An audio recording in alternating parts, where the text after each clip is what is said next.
चलिए तो बहुत बहुत ही खुशी की बात है कि राजस्थान में टीजीटी की वैकेंसी आ चुकी है। ठीक है? राजस्थान में पीजीटी, टीजीटी और रीट दोनों की वैकेंसी आ चुकी है।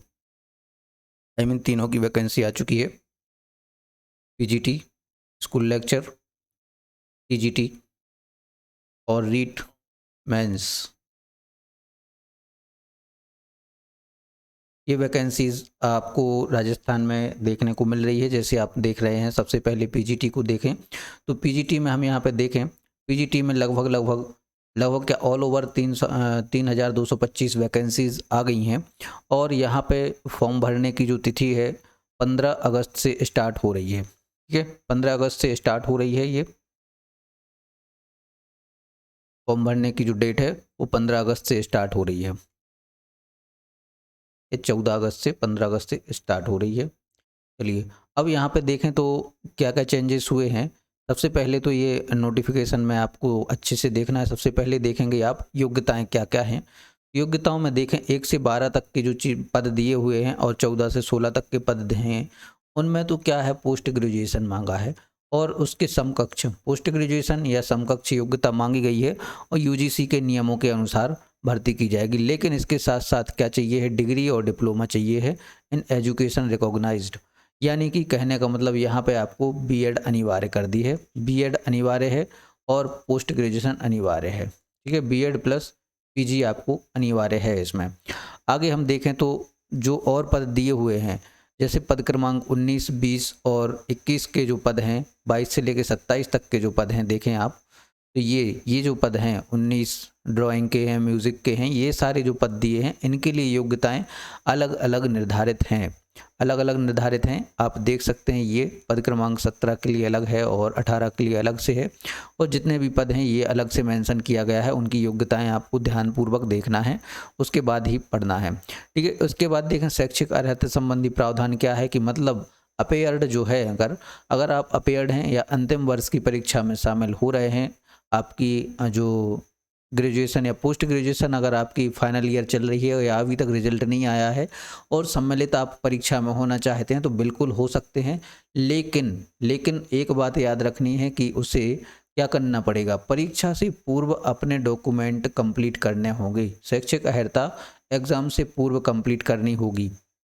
रिजल्ट की बात नहीं की गई है इसमें, परीक्षा से पहले हमें ही शैक्षिक अर्हता क्या करनी है, अर्जित करनी है और इसका सबूत देना होगा। यानी कि अगर आप फाइनल ईयर में हैं तो आपको थर्ड सेम की जो मार्कशीट है वो आपको यहाँ पे अपलोड करनी पड़ेगी। ठीक है, पेमेंट रनिंग देखा जाए तो पे मैट्रिक्स लेवल 4800 ग्रेड पे है इसका, ये परिवीक्षा काल में है। ठीक है, इसके बाद देखें आयु सीमा 40 वर्ष की है, 21 न्यूनतम होनी चाहिए और मैक्सिमम यहाँ पे 40 ईयर्स रखी गई है या 40 से कम होने चाहिए। लेकिन राजस्थान के जो निवासी हैं और उनके लिए आरक्षित वर्ग है उनके लिए अलग अलग छूट यहाँ पे दी गई है।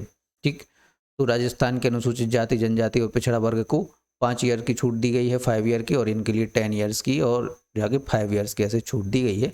और जो विधवा, विच्छिन्न विवाह या परित्यक्त महिला है इनके लिए कोई आयु सीमा का बंधन नहीं है। आगे देखेंगे इम्पोर्टेंट, बाकी नोटिफिकेशन आपको पढ़ना है, जो भी चीज़ें इंपॉर्टेंट हैं वो मैं बता दे रहा हूँ।